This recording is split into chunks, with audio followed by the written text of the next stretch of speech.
প্রিয় মাধ্যমিক শিক্ষার্থী বন্ধুরা, এবছর কিন্তু তোমাদের পরীক্ষায় রিপোর্ট রাইটিং আসতে চলেছে। মাত্র একটি ফরম্যাট আমি তোমাদের শিখিয়ে দেবো। এই ফরম্যাটটি যদি তোমরা সঠিকভাবে অধ্যয়ন করতে পারো, আমি তোমাদের বলছি পরীক্ষায় তোমরা রিপোর্ট রাইটিং করে আসতে পারবে। তাই দেরি না করে চলো শুরু করছি আজকের এই ভিডিওটি।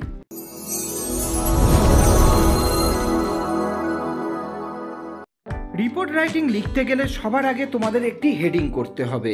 তোমরা সুন্দরভাবে ওপরে হেডিং করে নেবে। হেডিং কোথা থেকে করবে?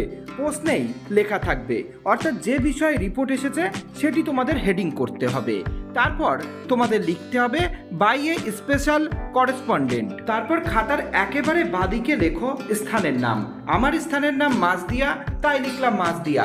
তারপরে ডেট, অর্থাৎ ফেব্রুয়ারি 11। পরীক্ষার তারিখটি লিখে দাও। যেটুকু বলা হলো এটুকু তোমরা পুরো কালো কালি দিয়ে লিখবে। এটুকুও যদি লিখতে পারো তাহলেও তোমরা এক পরীক্ষায় পেয়ে যাবে। তারপরে নীল কালি দিয়ে লেখো ড্যাশ, অর্থাৎ যে বিষয় নিয়ে তুমি লিখছো। ধরো নজরুল জয়ন্তী নিয়ে লিখছো, তাহলে লিখে দাও Nazrul Jayanti was celebrate by student, teachers and non teaching staff of. নিজের স্কুলের নামটি এবার তোমরা লিখে দাও। At the school playground, the Honorable SI of our block was the chief guest. With a Robindra Sangit sung by the students of the school. The program started at 10 a.m.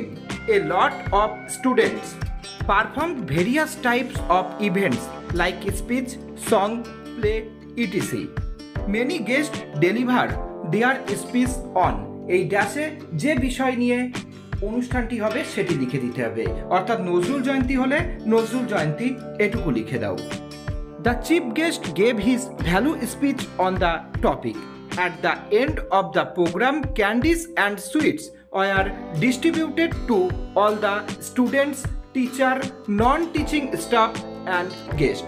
With the speech of the headmaster of the school the programme ended. The programme achieve great success. তাহলেই তোমার report লেখা হয়ে যাবে।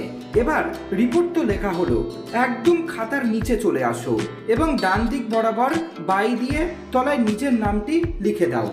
কোনো কিছু বুঝতে অসুবিধা হলে তোমরা সরাসরি আমাদেরকে জানাও, আমরা চেষ্টা করব সেই সমস্যার সমাধান করার।